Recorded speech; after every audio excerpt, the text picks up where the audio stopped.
In this video, I'm going to show you how to check and fill all the different fluids on your 2013 to 2018 Hyundai Santa Fe, and we will be talking about them all in detail. So let's go ahead and get started. Open up the driver's side door. Now, when you open up the door, you see right where your left foot would go. That's where the primary hood release lever is. So pull it over there. Now in front of the vehicle, right on top of the Hyundai emblem there, that's where the secondary hood release lever is. So put a couple fingers in there, press it up, and then pull the hood up. Now when you open up the hood supports itself in its place using those two black hood struts over there. And so when you open it up, it stays in place.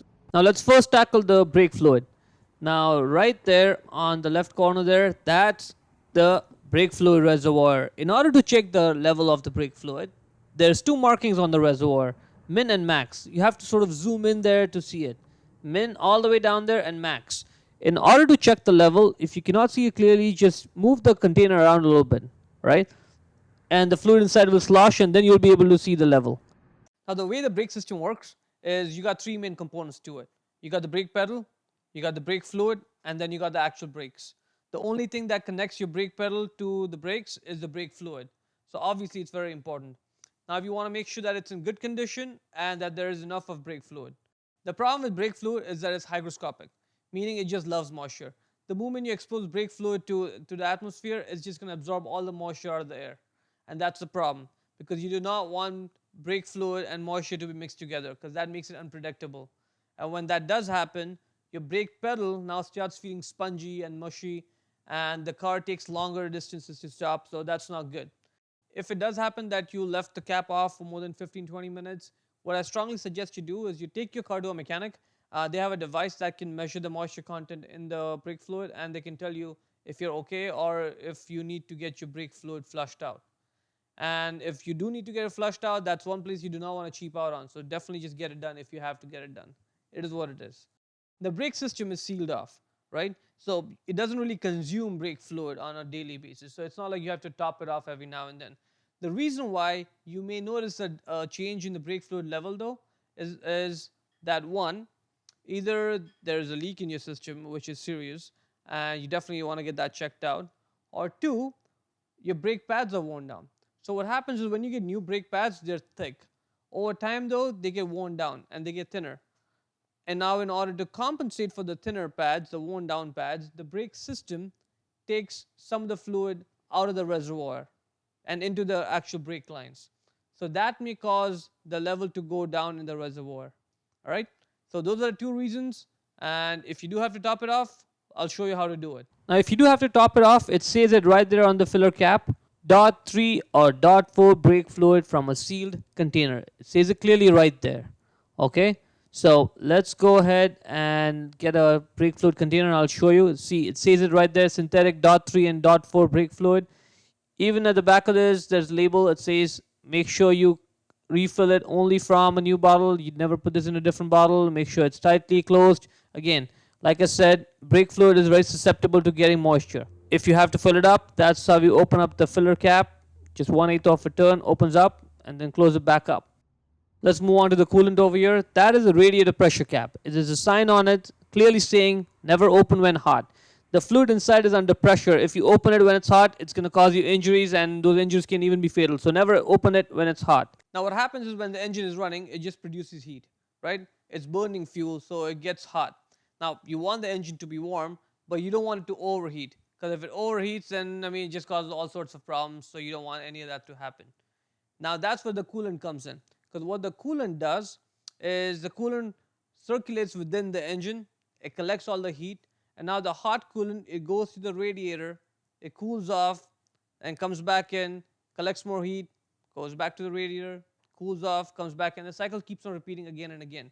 However, in this whole system, what you need is an expansion tank, because the coolant itself, as it heats up, it's going to expand.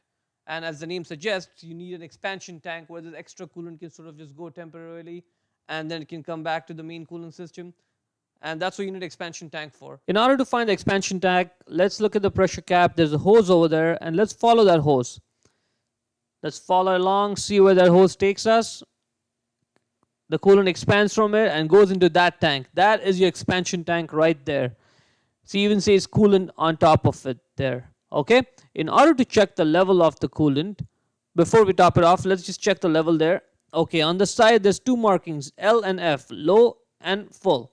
So the level should be between that. When the car has been sitting for 3-4 hours, only check the coolant level when the engine is cold, not after you have been driving it for like half an hour. Anything more than that, you gotta wait, let the car cool down for 3-4 hours, and only then check the coolant level. If you have to top it off, pop up that black cap there, and you can get this one, the Super Tech or Preston, anything that says pre-diluted 50/50, all makes and models. This one's ready to go. Okay, you don't have to add any water to it, it's just ready to go. Point being that whichever coolant brand you get, doesn't matter, just make sure that whichever one you do get, it says it clearly on it, there is no phosphates, borates, and nitrates, because those chemicals inside the coolant are harmful for your engine. You don't want that. Once you top it up, put the cap back on, it clicks on like that, and let's move on. Now the engine oil is the most important fluid in your car. Without engine oil, your engine's gone, it's seized up. Alright, and that's a major problem. So the easiest thing you can do to make sure your engine lasts a long time is to make sure that it has proper engine oil in it, the proper quantity and the proper type of engine oil in it at all times. Alright, so you definitely want to check your engine oil at least once a month. Don't wait for that warning indicator light to come on your dash. By the time it comes on, it's too late, and if you're in the middle of nowhere, you may not even have a way to go get new engine oil and top it off. So just check your engine oil level once a month at least. Now the reason why the engine oil is so important is because if you open up that engine, you will find there's hundreds of small pieces which are so close together, working at high speeds, under high temperature, and they just keep on going on for such a long time. And the only thing that prevents the metal parts from rubbing against each other is the engine oil. That orange dipstick there, that's the one for the engine oil. See, it even says ENG oil on it. So let's go ahead and get a piece of rag and pull the dipstick out. Let's get a closer look as to how I pull the dipstick out. You may have to twist the dipstick in place in order to make it easy for you to pull it out. Once you get the dipstick out, let's just wipe all the old oil off of it. Let's get a closer look at that dipstick hole there. See, that's where the hole is, and the dipstick just comes straight out. Now, let's get a closer look at the indicator marks on the dipstick. L is low, F is full. You want the level to be between L and F. If your engine oil level is at L, you need to add about 1 quart of oil to get it up to F. Alright, you don't want it to be below L, and you do not want it to be above F either. You want it to be between them. So now that we've seen that, let's put the dipstick in, wait for 1 second, pull it out, and get a fresh reading of the engine oil level. That looks good. See, in this car, the engine oil is right at F. If you do have to fill up engine oil, that's the oil filler cap right there. Twist the cap left. It may be a little bit hard, but it'll come right off. So twist it, and it comes off. See, it even says right there on it, your engine takes 5W30. That's the type of engine oil you need to get, and that's where the engine oil goes.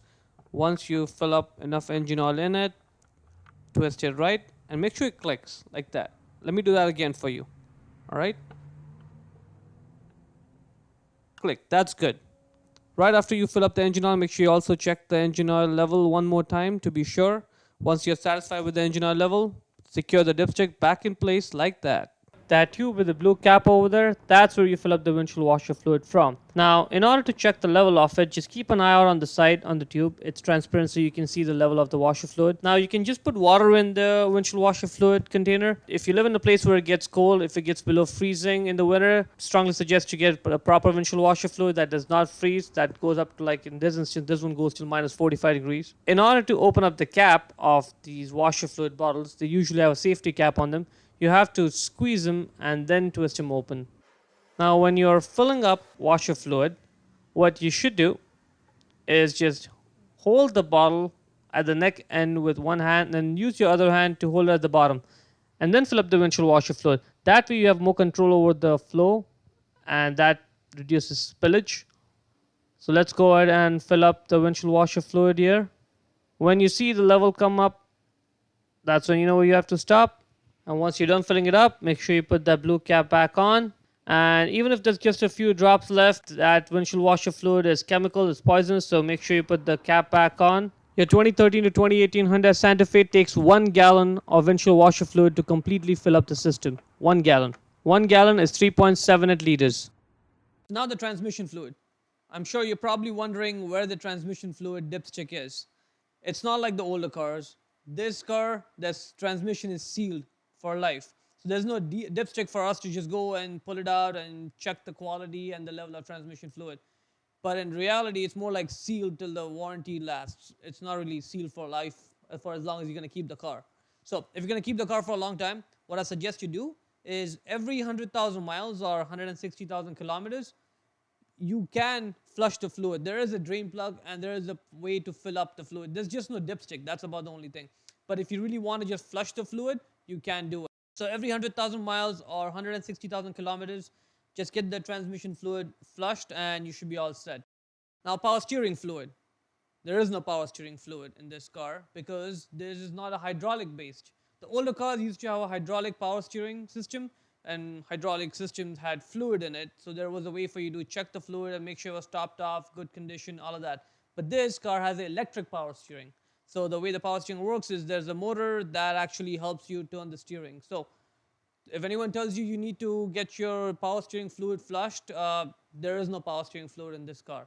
It's funny, and the reason why I even mention is because in one of my previous videos for a 2017-2018 Hyundai Elantra, which again also has electric power steering, someone mentioned that they took the car to a dealership and the dealership technician suggested that they should get a power steering fluid flush, which had made no sense to me whatsoever. And I mean, just doesn't make any sense because there is no fluid to begin with. I mean, there's no point of having fluid in it. So if you're wondering where the power steering fluid is, there is none in this car, and that's one less thing to check and worry about. And that's pretty much it. If you have any more questions, feel free to put them in the comment section below, or you can message me on my Instagram, Facebook, or Twitter. Thank you.